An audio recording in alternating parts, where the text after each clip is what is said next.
Paz do Senhor, igreja. Amém ou não? Eu queria explorar um pouquinho o irmão do teclado ali. Tem como, irmão? Ele já ia sentando ali, mas abra sua Bíblia aí, irmãozinho. 1 Coríntios.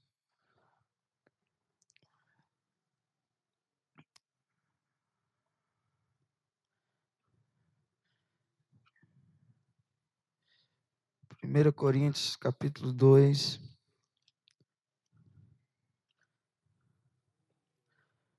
Aleluias.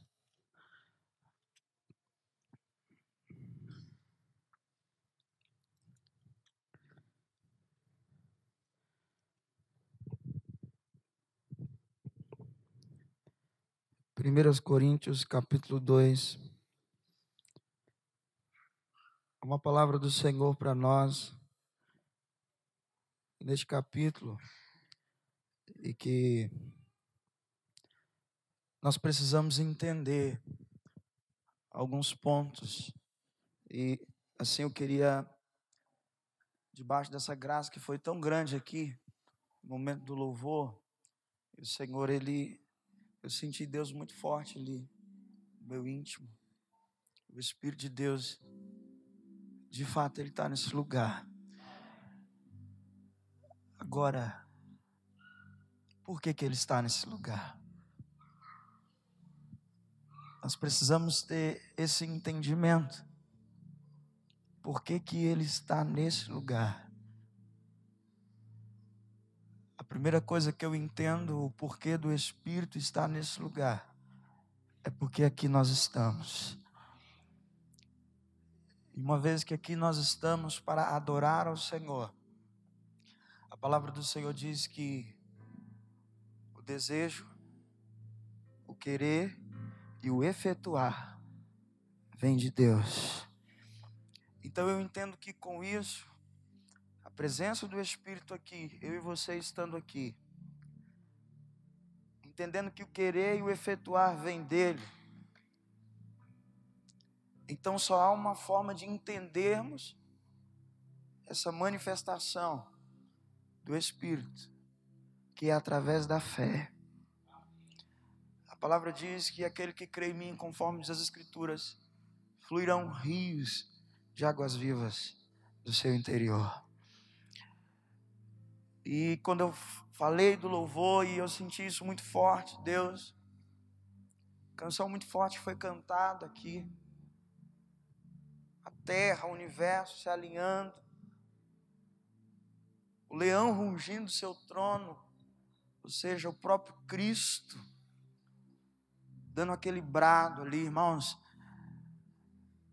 Eu creio que nesses dias o Senhor, Ele não vai pegar, mas Ele já está pegando os verdadeiros adoradores. Eu creio que nesses dias o Senhor, Ele está olhando para nós, e Ele está olhando o nosso coração, não por aquilo que nós vamos fazer, ou por aquilo que deixamos de fazer, mas eu creio que o Senhor, Ele está nesse momento, olhando no seu interior, Ele está sondando você, o mais íntimo que você tem. E eu quero te dizer nessa noite que aquele desejo que você tem lá no íntimo, de ter mais de Deus, eu quero te dizer que hoje pode ser o momento em que Deus vai derramar uma glória sobrenatural sobre a sua vida. Quantos creem assim? Porque o Espírito, ele tem prazer, Ele tem prazer em nos auxiliar, Ele tem prazer em nos conduzir nessa linha, nesse caminho que é adorar, que é estar diante de Deus. Porque Ele veio com esse propósito, Ele veio com o propósito de nos consolar, Ele veio com o propósito de nos auxiliar, de nos conduzir, Ele veio com o propósito de trazer a revelação para nós, Ele veio com o propósito de trazer tudo aquilo que Deus, Ele tem para nós. Para quê? Para que a igreja do Senhor, ela seja gloriosa. O papel do Espírito Santo nas nossas vidas nesses dias, nós precisamos entender isso. Porque tudo que Ele fizer ao meu respeito e tudo que Ele fizer ao teu respeito tem um único objetivo: para que a glória do Senhor seja derramada sobre nós. E que todos possam olhar, não para o homem, não para mim e não para você, mas todos vão olhar e vão ver a mais perfeita da plenitude da glória de Deus. Porque o próprio Espírito é que está operando. Porque o próprio Espírito é que está conduzindo. Mas eu queria ler aqui em 1 Coríntios, no capítulo 2, quantos acharam? Vamos ler então? 1 Coríntios capítulo 2 diz: eu mesmo, irmãos, quando me dirigi até vós, não fui apenas com um discurso eloquente, nem ostentando sabedoria para vos anunciar o testemunho de Deus, porquanto decidi nada saber entre vós, a não ser Jesus Cristo, este crucificado. E foi sobre fraqueza, temor e grande tremor que estive entre vós. Minha mensagem e minha proclamação não se formaram de palavras persuasivas, de conhecimento, mas constituíram-se em demonstração do poder do Espírito. Diga comigo, o poder do Espírito. Diga mais forte, o poder do Espírito. O versículo 5 diz: para que a vossa fé não se fundamente em sabedoria humana, mas no poder de Deus. Diga comigo, no poder de Deus. O versículo 6 diz: contudo falamos de sabedoria entre aqueles que já têm maturidade.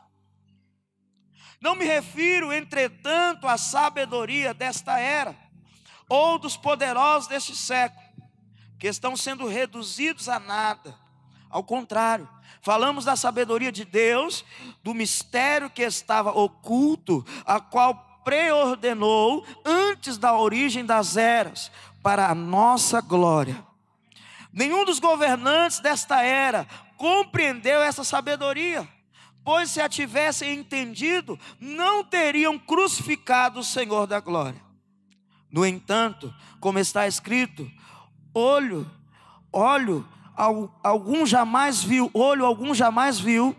ouvido algum nunca ouviu, e mente nenhuma imaginou o que Deus predispôs para aqueles que o amam. Deus todavia revelou a nós por intermédio do Espírito. Diga comigo, por intermédio do Espírito. Porquanto o Espírito e tudo investiga, até mesmo as profundezas de Deus. Pois quem conhece os pensamentos do ser humano, a não ser o espírito do homem que nele reside? Assim, igualmente, ninguém conhece os pensamentos de Deus, a não ser o Espírito de Deus. Nós, entretanto, não recebemos o Espírito do mundo, mas sim o Espírito que vem de Deus, a fim de que possamos compreender o que por Deus nos foi outorgado gratuitamente. Sobre isso também pregamos não como palavras pelo saber humano, mas sim com palavras ministradas pelo Espírito, interpretando verdades espirituais para os que são espirituais. As pessoas que não têm o Espírito não aceitam as verdades que vêm do Espírito de Deus, pois lhe parecem absurdas e não são capazes de compreendê-las, porquanto elas são discernidas espiritualmente. Contudo, aquele que é espiritual pode discernir todas as coisas. Ele mesmo por ninguém é compreendido. Porquanto, quem jamais conheceu a mente do Senhor para que possa instruí-lo? Todavia, nós temos a mente de Cristo. Amém? Eu queria falar um pouco, irmão, a respeito desse texto, porque Paulo, ele está ali em Corinto, e essa cidade era uma cidade muito importante, era uma cidade portuária, era uma cidade que tinha gente entrando e saindo todo o tempo. Paulo ficou ali naquela cidade mais ou menos uns 8 meses, estabelecendo uma igreja ali. Mas Paulo, ele teve um grande desafio nesse momento em que ele esteve ali. Porque em Corinto, apesar de estar sendo estabelecida uma igreja, existia algo que estava reinando naquele lugar, porque era tempo em que naquela cidade haviam muitos filósofos, muitas pessoas sábias com sabedoria humana, muitas pessoas com palavras humanas, conhecimento humano. Nesse período as pessoas elas tinham prazer de ir para as praças para ouvir esses filósofos falar, para ouvir o que esses filósofos tinham a dizer, qual era o pensamento deles. As pessoas tinham o prazer de estar ali para ouvir esses homens. Nesse mesmo lugar, eles cultuavam o deus Apolo, cultuavam a deusa Afrodite, ou seja, estava reinando ali naquela cidade a prostituição e o homossexualismo. Estava reinando naquela cidade. Eles estavam cheios do seu ego, cheios do seu conhecimento, cheios da sua própria vontade. E agora o apóstolo Paulo, ele vem trazendo essa palavra e ele começa ensinando e dizendo: olha, eu não venho falar com vocês através de uma sabedoria humana, eu não venho falar a vocês por palavras humanas. Ou seja, Paulo, ele já estava mostrando que de nenhuma forma ele tinha alguma palavra filosófica, que de nenhuma forma ele tinha algum ensino humano, mas aquilo que ele tinha era vindo dos céus, aquilo que ele tinha era vindo do Espírito Santo, e era aquilo que ele queria transmitir para aquela cidade. Então Paulo chega com esse desafio, porque é bem de se entender que quando se está no meio de pessoas sábias, se você não souber colocar bem as suas palavras, eles nem vão parar para te ouvir. Eles não vão nem te dar oportunidade para que você fale, porque você não está naquele ambiente. Mas deixa eu te dizer uma coisa, querido, Deus não te chamou para estar no ambiente da sabedoria humana, porque o próprio Jesus é a sabedoria que está sobre a sua vida. E é isso que ele tem para nós. Então Paulo, ele começa a falar, ele começa a mostrar aquilo que de fato era uma verdade para ele. Então uma das coisas que ele começa a dizer aqui no versículo 2, Paulo logo ele se esvazia de si mesmo. Agora deixa eu te fazer uma pergunta: você acha que Paulo era ou não era uma pessoa inteligente? Você acha que Paulo tinha muita sabedoria ou não tinha? Paulo foi ensinado aos pés de quem? De Gamaliel, um dos homens sábios naqueles tempos. Ou seja, Paulo, ele tinha a sabedoria que ele poderia se inserir naquele sistema. Paulo poderia muito bem estar inserido no sistema da filosofia. Paulo poderia muito bem estar inserido naquele sistema da sabedoria humana.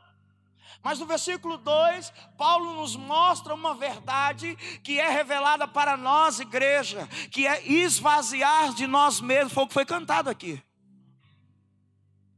Esvaziar de mim. Não foi cantado? Olha o que Paulo diz aqui no versículo 2: porquanto decidi nada saber entre vós.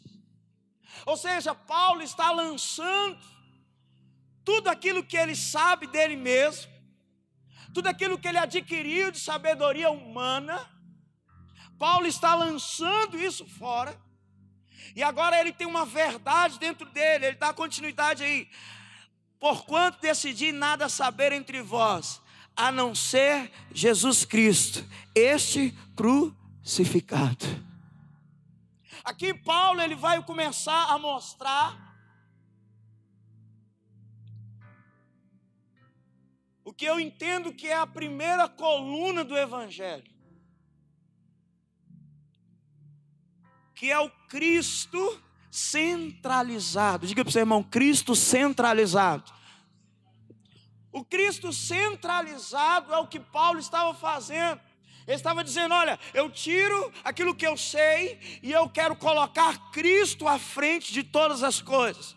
Tudo isso que vocês estão dizendo, tudo isso que vocês estão ensinando, tudo isso que vocês estão ouvindo nas praças, eu quero tirar tudo isso e eu quero falar a respeito de um homem simples, de um homem humilde, de um filho de carpinteiro, que talvez nenhum de nós parássemos para ouvir ele, mas esse é aquele que tem e é o dono de toda a sabedoria. Então Paulo, ele vem trazer esse Cristo, ele vem trazer o que é o centro do Evangelho. Irmãos, e olhando hoje para a igreja num todo, olhando hoje a maioria, eu creio que ainda há remanescentes. Eu creio que ainda há 7.000 que não se dobraram. Onde estão os 7.000 aqui nessa noite? Eu creio que ainda há fiéis. Mas nós vemos hoje um evangelho totalmente diferente desse que Paulo começou a pregar. Porque hoje o evangelho ele tem sido totalmente voltado, não para Cristo, mas para o homem.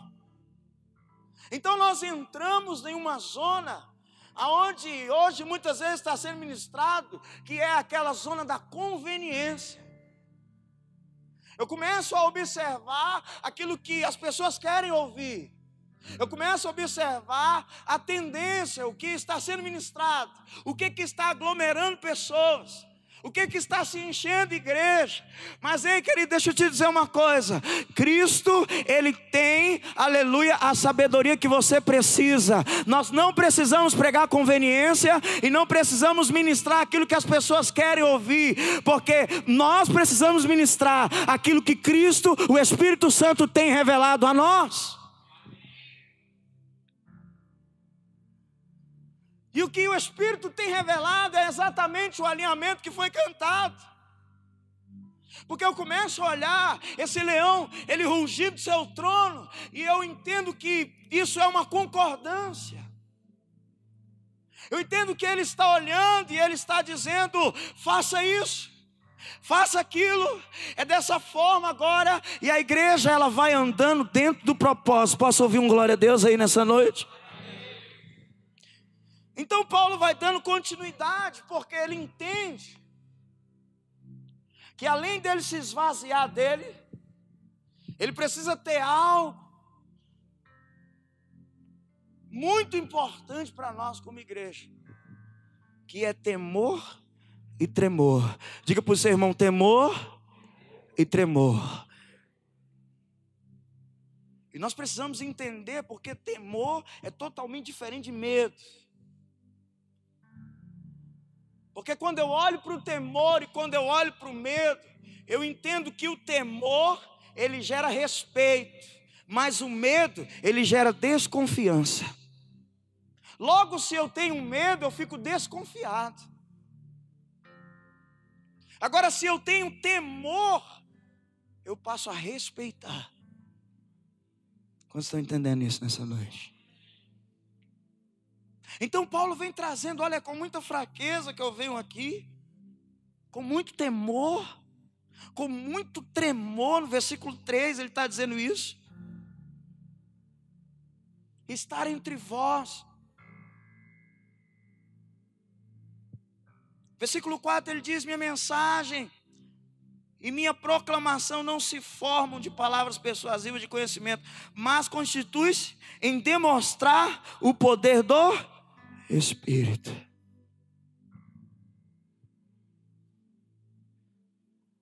Paulo apresenta no início, ele começa a proclamar o Evangelho, ele apresenta aquilo que é o centro do Evangelho, que é Cristo. Só que agora nesse momento Paulo, ele vai começar a mostrar a terceira pessoa da Trindade. Ele vai começar a mostrar o Espírito Santo de Deus. Diga comigo, o Espírito Santo de Deus é aquele que gera, diga, gera poder. Por quê, pastor? Porque a palavra do Senhor diz que o Evangelho é poder de Deus. Então logo o Espírito, através da palavra ministrada, porque o que Paulo está fazendo é transmitindo a palavra. Então logo se ele transmite a palavra, ele tem um entendimento, olha, se eu falo de mim mesmo, nada acontece. Mas como não vem de palavras persuasivas, daquilo que eu entendo na minha alma, mas como isso vem do Espírito, isso então começa a manifestar o poder de Deus. Agora, o que é o poder de Deus dentro do Evangelho? É nós dar uns glória, uns pulos, dar uns chutes, umas rajadas de glória. Irmãos, eu venho de uma raiz que se tocasse um pandeiro, mano, não precisava de muito, só um pandeiro já, entendeu?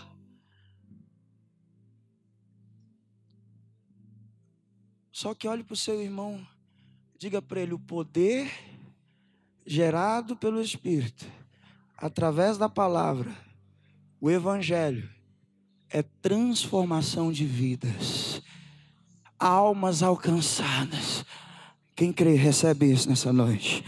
Quem quer esse poder? Quem quer ganhar almas para o Senhor?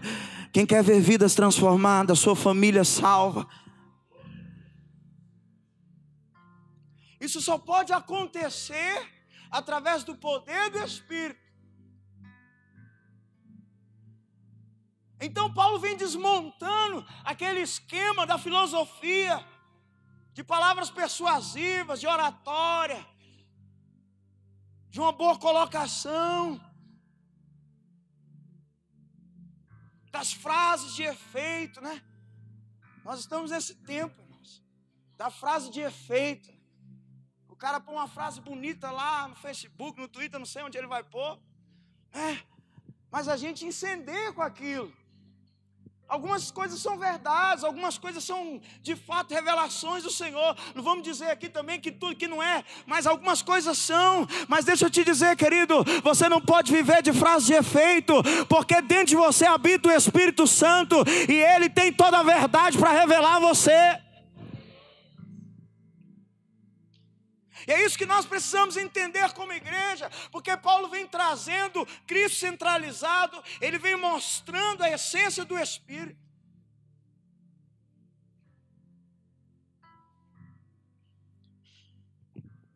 No versículo 5 ele diz: para que a vossa fé não se fundamente em sabedoria humana, mas no poder de Deus.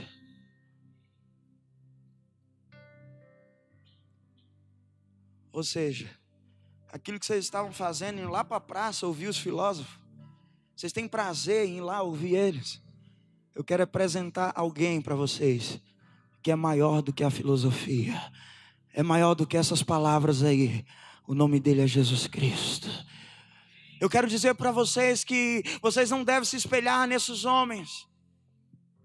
Vocês não devem se espelhar em homem algum. Paulo estava dizendo que vocês não olhem para o homem, mas que vocês olhem para a presença do Deus eterno, porque Ele está manifestando o poder entre vós.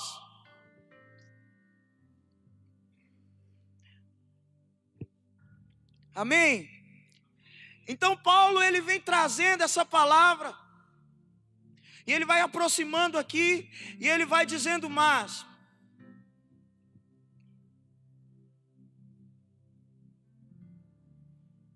Porque se tem um Cristo, e se tem um Espírito, existe um propósito para isso. Diga comigo: o propósito de tudo isso é que se cumpra o eterno plano de Deus. Agora, o que é o plano eterno de Deus? Vamos ver no versículo 6, diz assim: ó, contudo falamos de sabedoria entre aqueles que já têm maturidade. Refiro, entretanto, a sabedoria desta era,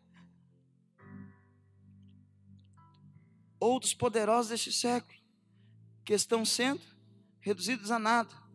Ao contrário, falamos da sabedoria de Deus, dos mistérios que está oculto, o qual Deus preordenou antes da origem das eras para a nossa glória.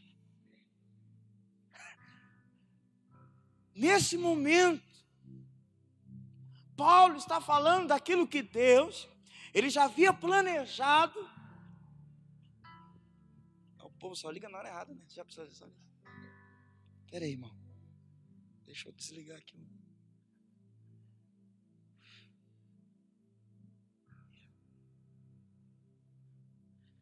Então Paulo está trazendo o que Deus já havia planejado, irmãos, antes de tudo. Então eu quero te dizer que Jesus Cristo, ele não foi o plano B, e nem é o plano B. Diga para o seu irmão, tudo já estava determinado.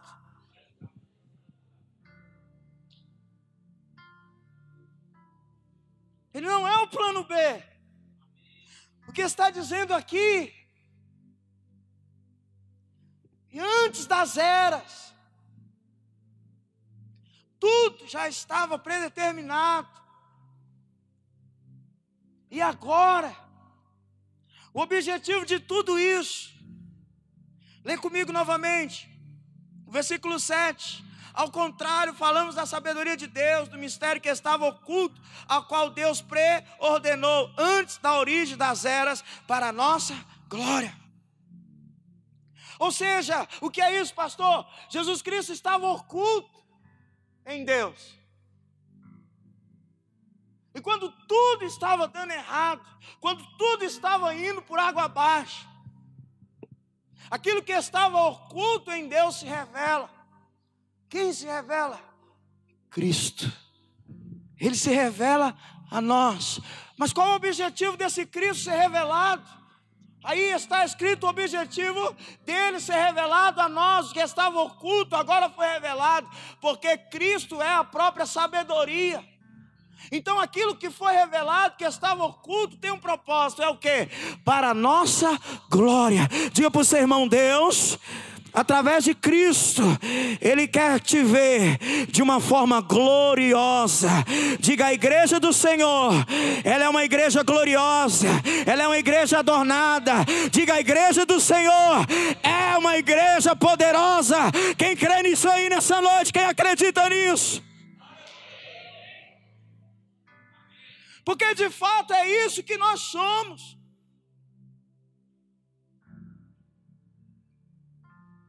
Em Cristo nós somos isso aqui.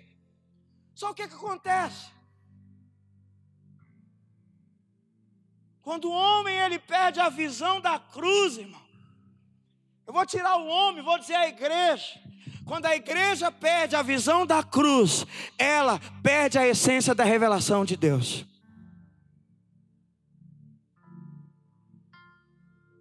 Então ela começa a andar fora do propósito. Ela começa a andar fora daquilo que está preordenado, como disse aqui. Então por isso o que acontece?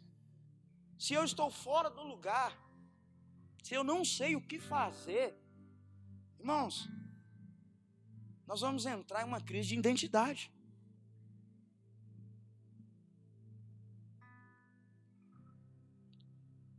E aí nós vamos começar a pregar aquilo que nós queremos pregar. Nós vamos começar a usar Deus como uma mercadoria. Nós vamos começar a usar o Espírito Santo como um ser para manipular pessoas. E isso é muito sério.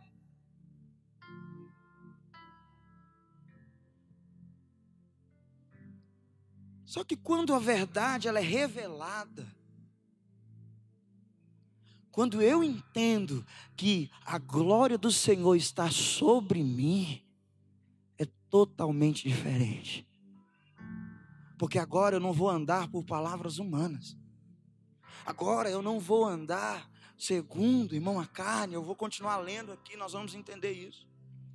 Agora eu vou andar segundo o Espírito de Deus. Porque dentro aqui ele vai dando continuidade. Vamos ler aqui o versículo 8. Diz: nenhum dos governantes desta era compreendeu essa sabedoria. Pois se tivessem entendido, não teriam crucificado o Senhor da glória.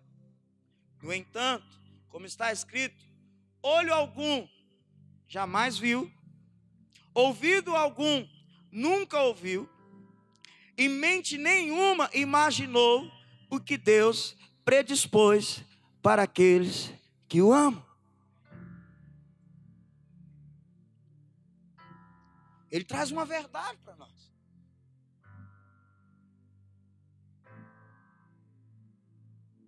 Vocês vieram do encontro.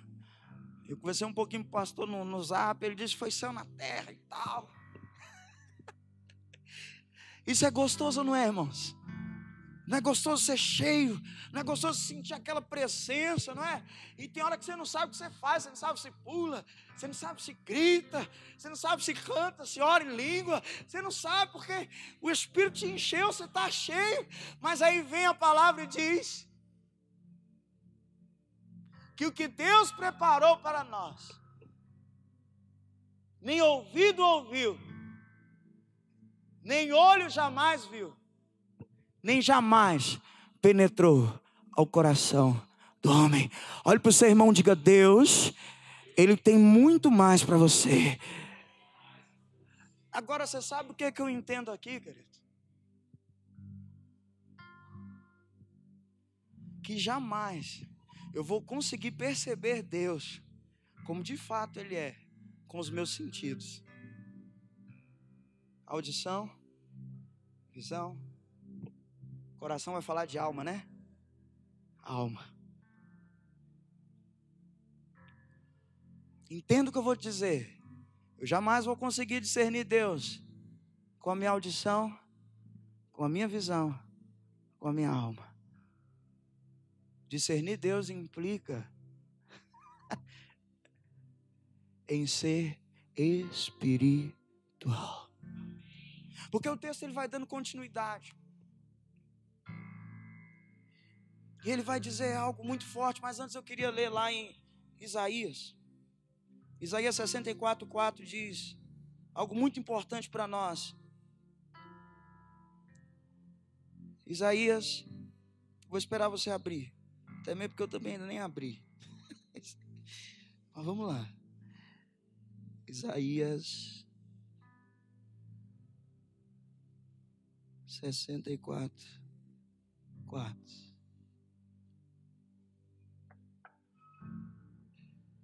Olha o que diz Isaías 64:4. Olhe para o seu irmão e diga: isso é para você. Desde a antiguidade não se ouviu, nem se percebeu, tampouco escutou seu comentário, nem olho algum sequer vislumbrou outro Deus além de ti, que age em favor daqueles que nele depositam a sua esperança. Aleluia! Você sabe o que significa ter esperança? Você sabe o que significa depositar nele toda a esperança? Talvez na sua Bíblia vai estar outra tradução, vai dizer aqueles que nele descansam, ou esperam, ou confiam. Olhe para o seu irmão e diga para ele: o nosso dever é descansar em Deus. Ele vai fazer.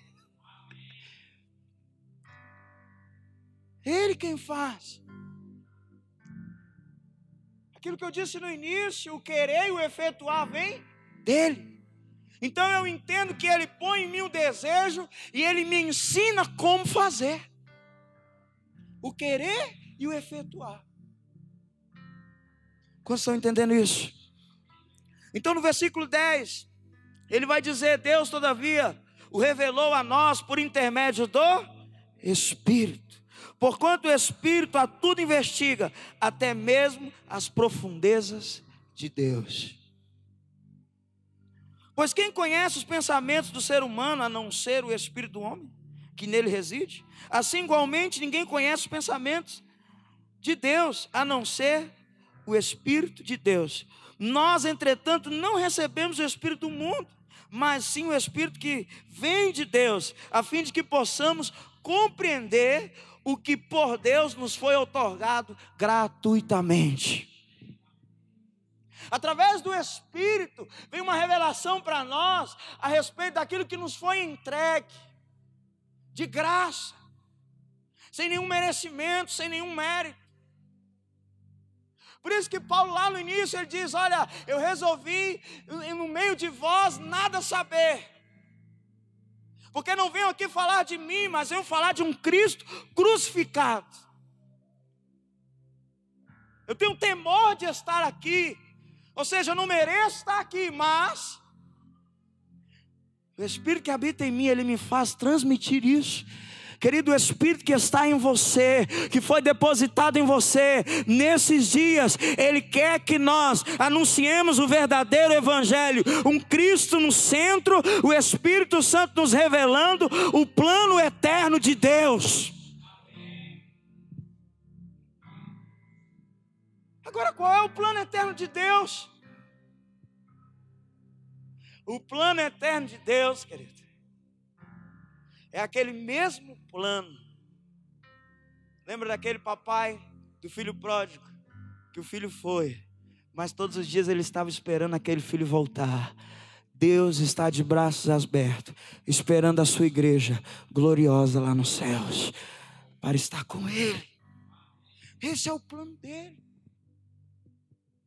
Amém ou não? Só que o Espírito ele está sondando.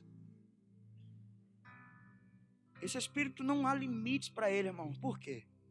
Olha o que o texto diz. Ele tem poder para sondar até mesmo as profundezas de Deus.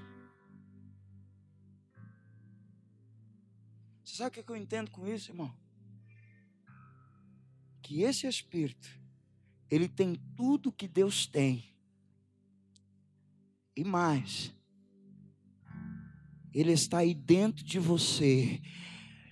O que eu entendo com isso, pastor? Que se ele tem tudo que Deus tem, e ele está dentro de mim, de você, nós temos tudo o que Deus tem dentro de nós. Pastor, mas isso não é positivismo? Não, querido. Isso é o que de fato a palavra diz ao nosso respeito. Só que a manifestação de tudo isso está ligada à fé. Porque sem fé é impossível agradar a Deus. Mas se eu tenho fé, o texto diz o quê? Que flui um rio de água viva. Agora, da onde vem esse rio? De Deus. Você lê, a palavra diz que esse rio vem do próprio trono de... Que o seu coração seja o trono de Deus.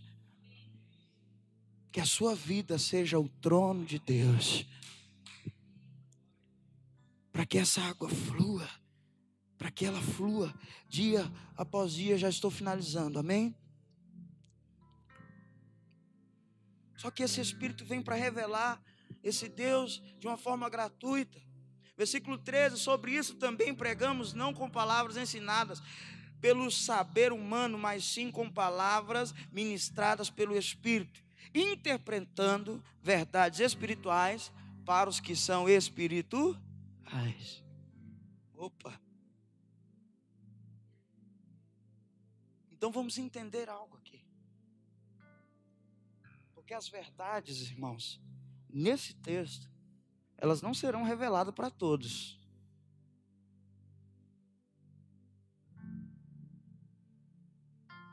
Aqui está dizendo que as verdades serão reveladas para quem? Para os espíritos. É o que o texto está dizendo. Amém ou não? Quem pegou? Vou ler de novo, versículo 13. Sobre isso também pregamos, não com palavras ensinadas pelo saber humano, mas sim com palavras ministradas pelo Espírito, interpretando verdades espirituais para os que são espirituais. Ou seja, as verdades espirituais, elas só serão entregues para aqueles que são espirituais. Pastor, esse negócio é complicado demais. Como que eu vou me tornar uma pessoa espiritual? Querido, é muito simples. O primeiro passo é crer. Esse é o primeiro passo. Crer. Eu entendo que o segundo passo é entender e fazer o que Paulo fez. Eu vou me esvaziar para que ele venha me encher. E quando ele me enche da verdade, o que sai de mim é verdade. Quando ele me enche da revelação dele, o que sai de mim é a revelação dele. Então o que nós precisamos é estar atentos e observar que o Espírito de Deus está em nós para trazer essas verdades. Versículo 14: as pessoas que não têm o Espírito não aceitam as verdades que vêm do Espírito de Deus, pois lhe parecem absurdas, ou talvez loucura, está aí na sua Bíblia, e não são capazes de compreendê-las, porquanto elas são discernidas espiritualmente. Contudo, aquele que é espiritual pode discernir todas as coisas, e ele mesmo por ninguém é compreendido. Ou seja, através do Espírito eu recebo verdades espirituais, porque me tornei espiritual em Deus. Aquele que não entendeu que necessita ser espiritual, aquilo que de fato é espiritual, para ele é uma loucura, para ele é um absurdo, não vai se haver entendimento.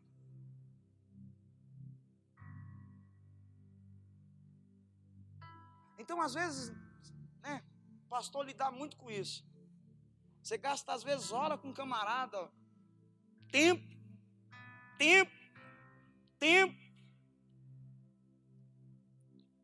e o cara não entende.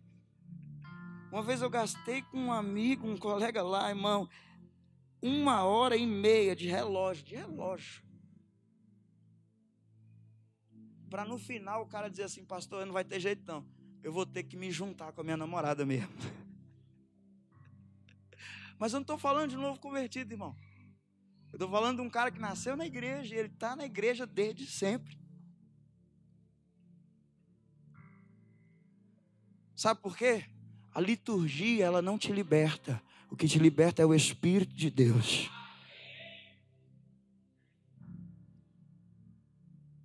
A liturgia em nada tem poder.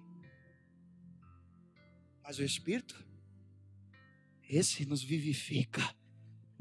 Amém? Então tudo é discernido espiritualmente.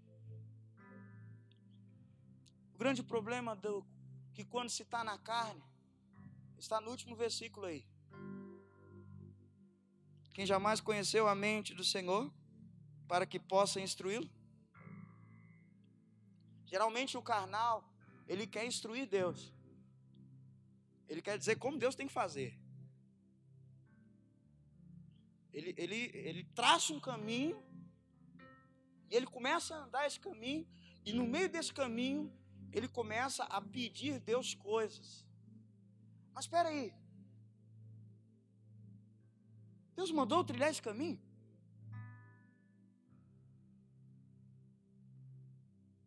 A palavra diz que o homem faz os seus planos, mas a resposta vem da boca de... Não tem problema nenhum você planejar, você traçar caminhos, você entender, eu vou fazer isso, vou fazer aquilo, não tem problema nenhum. O que eu preciso entender e discernir é a vontade de Deus. Amém ou não? Porque Paulo era um homem inteligente, sim ou não? Mas ele larga toda a inteligência para falar de um carpinteiro? Tem alguma coisa a ver? Eu acho que não. A carreira de Paulo tem alguma coisa a ver com a carreira que Paulo estava trilhando? Não. Mas sabe o que eu entendo com o alinhamento que nós cantamos aqui? Deus vai tirar coisas do lugar e vai colocar outras. Umas ele vai apenas limpar aquele móvel, mas outros ele vai destruir mesmo.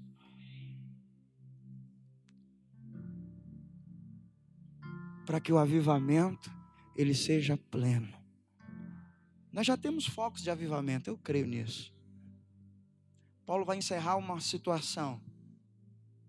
E a última palavra que ele diz: nós temos a mente de Cristo. O que ele está dizendo é: tudo aquilo que nós necessitamos de sabedoria está depositado em Cristo. Tenhamos a mente dele, e a sabedoria dele virá a nós. Quantos entenderam isso nessa noite?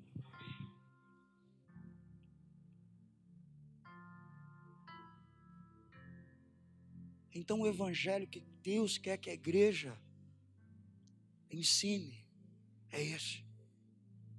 É um Cristo centralizado, a operação do Espírito revelando aquilo que Deus tem preparado desde as eras lá.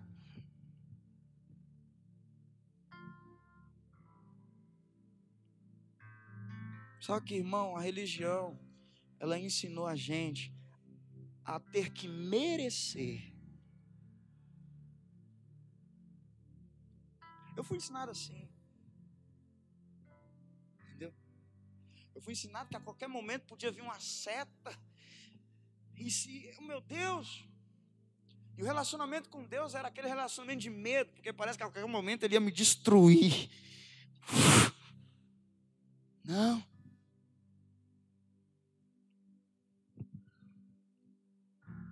A palavra diz que aonde abundou o pecado, superabundou a graça do Senhor. Olhe para o seu irmão e diga: a graça do Senhor está sobre você, sobre a sua família. Diga: creia, porque o poder de Deus está estabelecido sobre a sua vida. Diga: nenhuma acusação há para aqueles que estão em Cristo Jesus. Quem está em Cristo Jesus aí, aplauda ao Senhor bem forte nessa noite.